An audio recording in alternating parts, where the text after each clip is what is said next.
చరితలోని సారమిదే, భవితలోని భావమిదే, వీరగాథ విజయగాథలెన్ని విన్న మూలమిదే. వందే మాతరం వందే మాతరం వందే మాతరం అంటోంది మాతరం.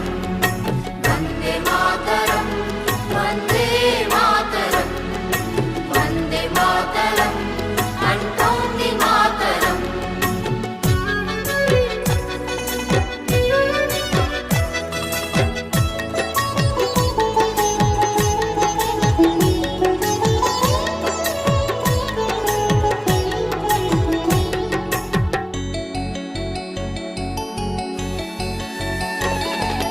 అరవింద వివేకానంద రామకృష్ణ దయానంద సమర్థుల సందేశం వందే మాతరం.